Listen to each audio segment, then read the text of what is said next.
श्री राम कथा। श्री राम कथा। श्री राम कथा। श्री राम कथा। श्री राम कथा हरती है व्यथा। श्री राम कथा जय राम कथा।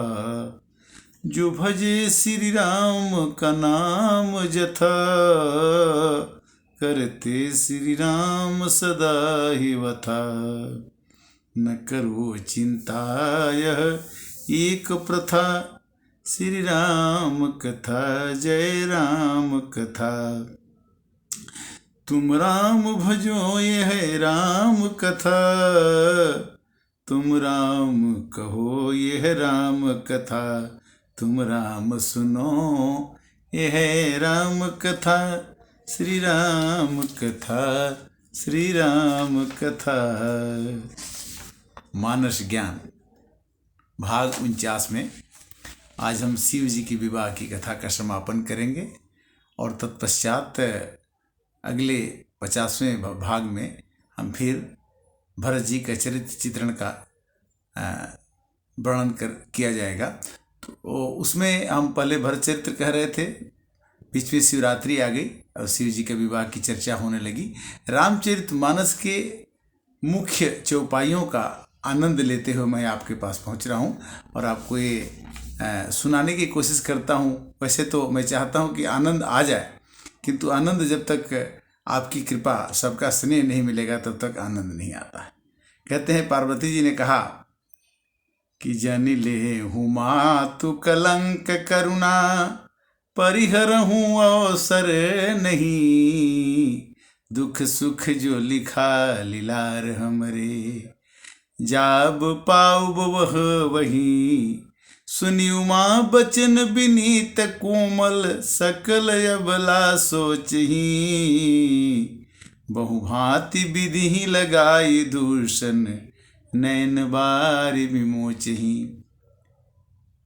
पार्वती जी को देख करके मैना रोने लगी कि जो पार्वती इतनी सुंदर है, उसका पति मुंड का माला पहना हुआ हो, सर्पों का उसके गले में माला हो, बिच्छू और सांप, मतलब उन्होंने ये कहा कि छार लगाया हो, पता लगता है कि घर भी नहीं, श्मशान में रहते हैं। तो पार्वती जी को उन्होंने अपने गले में बंद करके अपने गोद में बैठा के रोने लगी, कहे कि ना, ऐसे वर से मैं शादी नहीं करूंगी। पार्वती जी ने माँ को समझाया कि माँ देखो, ये शंकर जी ऐसे नहीं हैं, इनमें बहुत गुण हैं और मेरे अगर तकदीर में लिखा होगा कि दुख मिलेगा, हर एक लड़की यही कहती है जाते समय कि अब जो हमारा भाग में लिखा वही हमको मिलेगा, और जाने के बाद वो घर अच्छा है बुरा हो, स्वर्ग बनाना। और जो और लड़की जाती है अपने घर को स्वर्ग नरक जैसे बना सकती है। तो वही कहते कि जनि ले हूँ मातु कलंक करुणा, परिहर हूँ अवसर नहीं। माँ अब बारात आ गई है, शंकर जी आ गए हैं, जनवासा लग गया और परिछन छोड़ दी तूने। उसी शंकर जी को उन्होंने कहा, ऐसा बात उन्होंने किया फेंकने के बाद शंकर जी जनवासे लौट गए। अब बोले कि विवाह नहीं होगा। फिर शंकर जी को पार्वती जी ने अपने मन से अनुमान लगाया कि हे प्रभु, आप अपना असली रूप दिखा दीजिए और अपनी कृपा दिखा दीजिए। कौन सा? कि कर्पूर गौरम करुणावतारम, संसार सारम भुजगेंद्रहारम, सदा वसंतम हृदयारविंदे, भवम भवानी सहितम नमामि। प्रभु तो सत्यम शिवम सुंदरम है। उन्होंने पार्वती जी की बात मानी और माता जी को पार्वती जी ने समझाया कि जनि ले हूँ मातु कलंक करुणा, परिहर हूँ अवसर नहीं। ये माता आप कलंक मत लीजिए कि शादी नहीं होने दूंगा, क्योंकि दुख सुख जो लिखा लीलार हमरे, जाब जहाँ पाओ तहीं। अगर मेरे भाग में सुख लिखा होगा तो सुख मिलेगा, अगर दुख लिखा होगा तो दुख मिलेगा। सुनी उमा बचन विनीति कोमल, सकल अबला सोच ही। सकल अबला, सभी औरतें सोचने लगी कि लड़की ठीक ही कह रही है। बहुभांति विधि लगाई दोषन, नैन बारी विमोचही। सब लोग रोते हुए आंख के आंसू पोंछते हुए बोलते हैं कि ब्रह्मा की गलती है, इनकी गलती नहीं। तब तक नारद जी आ जाते हैं, कहते हैं कि मैं ना सत्य सुनहूं मम वाणी, जगदम्बा तव सुता भवानी। ये जगदम्बा है, जगत की माता हैं, आपके यहाँ पैदा होके आई हैं। ये साधारण लड़की नहीं है जो तुम समझती हो। लगे हून पुर मंगल गाना, असजे सवही हाटक घटनाना। तब विवाह की तैयारी होने लगी और पंडित जी आ गए। मुनि अनुशासन गणपत ही पूजे शंभु भवानी, को सुनि संशय करे जनी, सूर्यनाद दिए जान। शंकर जी के विवाह में, पार्वती जी के विवाह में शंकर जी ने गणेश जी की पूजा की, क्योंकि हर एक विवाह में गणपति की पूजा होती है। तो लोग ये संशय न करें, तुलसीदास जी कहते हैं कि ऐसा संशय न करें, क्योंकि गणेश जी जो हैं कहते हैं कि मुनि अनुशासन गणपति ही पूजे शंभु भवानी, को सुन संशय करे जनी, सुर अनादि दे जान।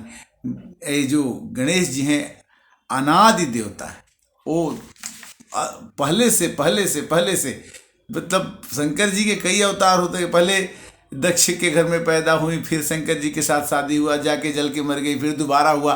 शादियां होती रहती हैं, जैसे हम लोगों हर एक आदमी की शादी कई बार होती है, फिर मरता, फिर होते, फिर इसी तरह से संसार चलता ही रहता है। और क्या हुआ? प्राणी ग्रहण जब कीन महेशा, हर से तब सकल सुरेशा, हर से। शंकर जी और पार्वती जी का पाणी ग्रहण हुआ। कई दिनों से हम विवाह की तैयारी कर रहे थे। इसी तरह से विवाह की तैयारियां होती रहती हैं। 2 महीना, 4 महीना, 6 महीना लोग गीत गाते रहते हैं और एक दिन न एक दिन शादी हो जाती है। शादी के बाद सब लोग भूल जाते हैं कि हम किस काम को कर रहे थे। हर गिरिजा कर भयऊ विबाहु, सकल भुवन भरी रहा उछाहू। शंकर जी और पार्वती जी का विवाह हो गया और सब जगह डंका बज गया। नाथ उमा मम प्राण प्रिया, गृह कंकरी करेहु, क्षमहु सकल अपराध अब, हुई प्रसन्न वर देहु। देखिए, शादी के बाद विदाई का समय बड़ा खराब लगता है। कहते हैं हिमालय, उसकी पार्वती जी के पिताजी कहते हैं कि नाथ उमा मम प्राण प्रिय, यह उमा, यह पार्वती मेरे प्राणों के समान प्रिय है। आप इसके गृह सेवकनी, गृह किंकरी करे हूँ, गृह की सेवकनी बना के रखिए। क्षम हो सकल अपराध अब, कोई अगर गलती करते तो उसको क्षमा कर दीजिएगा। हुई प्रसन्न वर दे, हुए प्रसन्न होकर के वर दे दीजिए कि मेरी उमा कुछ गलती करे तो उसको माफ कर दीजिएगा। मैना जी कहती हैं कि ये पार्वती तुम क्या करना ससुराल में जाके, कि करे हूँ सदा शंकर पद पूजा, नारी धर्म पति देव न दूजा, नारी धर्म। हे पार्वती, नारी का धर्म होता है कि पति जो ही देवता है और उसके लिए कोई देवता नहीं है। और करहूँ सदा शंकर पद पूजा, इन्हीं के चरणों की पूजा करते रहना, क्योंकि नारी का धर्म कहता है कि पति देव न दूजा, पति ही देवता है, दूसरा कोई देवता नहीं है उसके लिए। और रोने लगती हैं पार्वती जी, क्योंकि माताएं अक्सर विदाई होते समय लड़कियों के उसकी आंख से आंसू छलक ही जाते हैं, रोनी ही लगती है। कहती है कि कत विधि सृजी नारी जग माही, पराधीन सुख सपने हूँ नाही, पराधीन। बिटिया, मैंने तुमको 20 बरस 25 बरस तक अपने पास रखा और जब तुम इतनी बड़ी हो गई तो तुम्हें मेरे को विदाई करना पड़ रहा है। ये सब जगह की बातें हैं, एक जगह की नहीं है। रोती हुई कैसे कहती हैं कि कत विधि सृजी नारी जग माही। नारी का जन्म क्यों हुआ कि उसको अपने घर से दूसरे घर जाना पड़ता।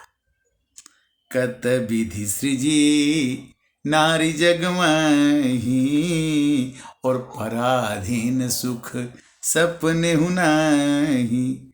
और इस तरह से करके उनकी विदाई होती है।